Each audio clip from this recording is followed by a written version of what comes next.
Makanya memahami Rasulullah itu tidak mudah. Makanya tidak mudah. Bagaimana seorang panglima perang kayak Sayyidina Umar bisa patuh sama orang yang tidak pernah berkelahi? Bagaimana Sayyidina Abu Bakar seorang konglomerat mau menuntun unta Rasulullah? Bagaimana seorang gadis 10 tahun bergembira ria dinikah sama orang 50 tahun? Ceritanya bisa kita tahu, tapi suasana psikologisnya tidak pernah bisa kita tangkap. Nah inilah maka Islam berkembang. Kemudian Islam bergeser, orang-orang tahu oh ini bagus, geser kemana? Geser ke Persia. Pertama dari Madinah geser ke Persia. Di Persia penyembah api, karena orang Persia nyembah api, kemudian ikut Islam. Raja Rustum besanan sama Sayyidina Ali, lahir Sayyid Ali Zainal Abidin, masuk Islam. Karena orang Majusi sebelumnya menyembah api dan masuk Islam. Nah orang Yahudi, orang Majusi kalau nyembah api ditaruh di bangunan tinggi namanya Manaro, apinya ditaruh di atas Manaro. Maka begitu orang Persia masuk Islam, apinya dihilangkan, Manaronya ditaruh di depan masjid. Seluruh dunia Islam melihat Manaro kok bagus di depan masjid, maka kemudian semua berlomba-lomba bikin Manaro. Sampai Jakarta bernama Menara, tiangnya adalah tinggalan orang Majusi. Lah kemudian di situ terjadi peristiwa yang luar biasa. Setelah itu, sebelum sampai ke sini, terjadi peristiwa luar biasa. Pada tanggal 10 Asyura, seluruh cucu-cucu Rasulullah terbunuh oleh Yazid bin Muawiyah. Maka bulan Asyura adalah bulan duka kaum muslimin dunia. Makanya orang Indonesia, terutama di kampungnya Bapak Presiden, menyebut bulan Asyura dengan sebutan bulan Suro. Ekornya saja yang diambil, karena orang Jawa itu sukanya ngambil ekornya aja. Muhammad diambil mat, Asyura diambil suro. Makanya di bulan Asyura orang berduka karena terbunuhnya cucu Rasulullah. Maka di Jawa ada tradisi tidak mantu, tidak nikahkan anak, itu karena bulan duka. Di Jogja ada yang namanya keliling beteng, maksudnya di bulan Suro jangan terlalu banyak mulut, jaga mulut.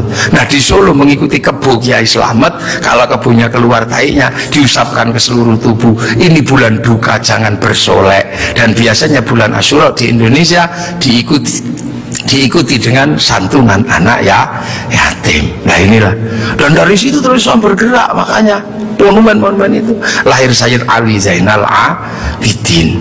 Nah Sayyid Ali Zainal Abidin kemudian bergeser, punya anak Sayyid Muhammad Baqir, menjauh punya anak Sayyid Ja'far Shadiq, menjauh diteruskan sama Sayyid Ali Uraidi, menjauh diteruskan sama namanya Sayyid Ahmad, diteruskan Sayyid Ubaidillah, teruskan Sayyid Isa Naqib, diteruskan sama Sayyid Ahmad Al-Muhajir, teruskan Sayyid Alwi, teruskan Sayyid Muhammad, teruskan Sayyid Alwi, diteruskan namanya Sayyid Ali Khalid Qasam, teruskan putranya namanya Sayyid Ahmad Sohib Mirbat, teruskan namanya Sayyid Alawi Amil Faqih, punya anak Sayyid Abdul Malik sampai Mongolia, punya anak Sayyid Ahmad Jalaluddin sampai Campa, punya anak Sayyid Muhammad sampai Pase, dan punya anak Sayyid Jamaluddin Al-Husaini Al-Kabir sampai tanah Nusantara di pedalaman. Yang kemudian karena turunnya di Jawa, Sayyid Jamaluddin Al-Husaini Al-Kabir, orang Jawa punya Hono Coroko, maka kemudian di Jawa dikenal dengan nama Syekh Jumadil Kubro.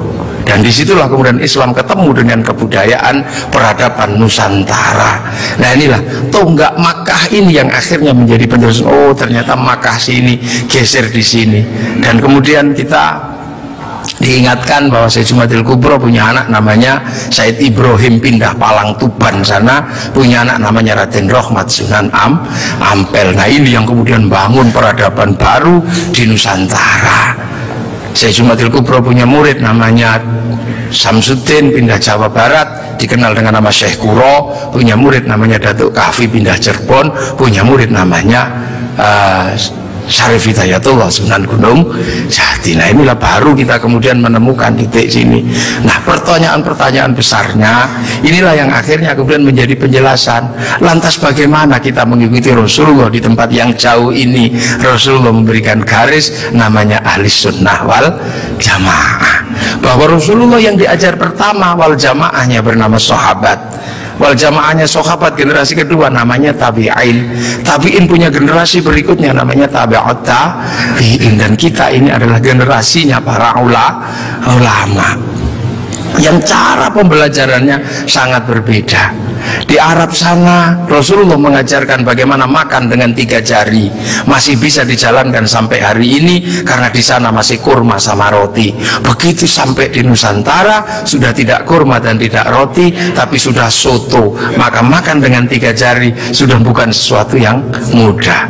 Di sana kurban pakai unta. Di sini tidak lahir unta, tapi lahir kerbau sama sapi. Karena terlahir kerbau sama sapi, maka jangan memaksakan diri kurban pakai unta, nanti ditangkap oleh polisi karena nyuri untanya kebun raya Bogor.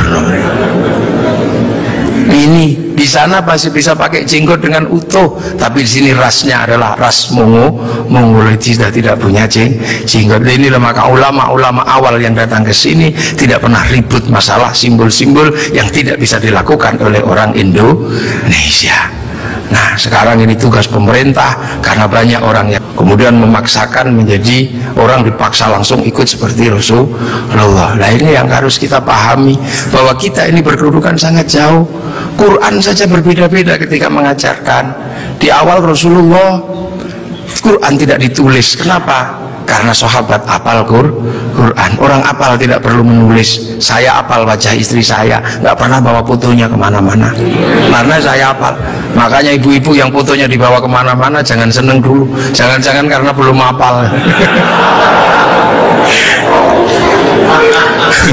Lalu kemudian setelah Rasulullah meninggal, sahabat nulis Quran, sahabat. Untuk apa? Untuk tabiin yang tidak ketemu Rasulullah. Tiba-tiba generasi sahabat meninggal, tabiin mengajar bawahnya. Qurannya sahabat terlalu pinter, cuma lungki-lungki kayak cacing gitu aja. Maka kemudian dikasih titik oleh Abul Aswad Ad-Du'ali. Disebar lagi, generasi pertamanya hilang, titik-titik nggak cukup, maka dikasih fathah, kasroh, dhamma atau syakal. Yang ngasih syakal Syekh Khalil bin Ahmad Al-Farahidi. Disebar lagi, yang baca Quran karena Islam rahmatan lil alamin bukan lagi orang Arab semata. Orang Andalusia baca Quran wadduha, keliru menjadi wadduhe. Ini. Nah, orang Turki mustaqim, mustaqin. Masuk ke Indonesia dibaca oleh orang Padang lakanude, keluarnya lakanumi.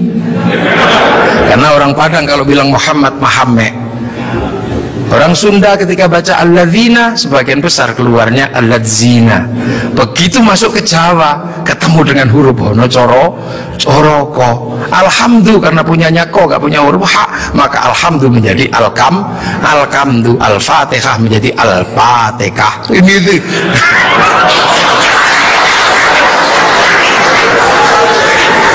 Nah, ini orang kalau ngerti proses kodifikasi Quran pasti tahu.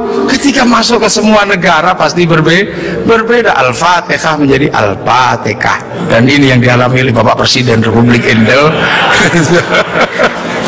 Iya, makanya Al-Fatihah itu. Ya Hayyu Ya Qayyum menjadi Ya Kayuku Ya Qayyum. Rabbil Alamin kayaknya punya huruf ain, nggak punyanya ngo, keluarnya Rabbil Ngalamin. Nggak punya dot, punyanya lo, maka Ramadan keluarnya Romlan. Begitu dibaca orang Bali sangat susah karena orang Bali nggak bisa bilang po, bilangnya tok. Maka sirotol menjadi sirotol ladzina an'amta alaihim. Islam berkembang ke semua negara dan berbeda. Ketika dibaca oleh orang Bugis alaihim, keluarnya alaihing. Karena orang Bugis kalau bilang n jadi eng, kalau bilang eng jadi n.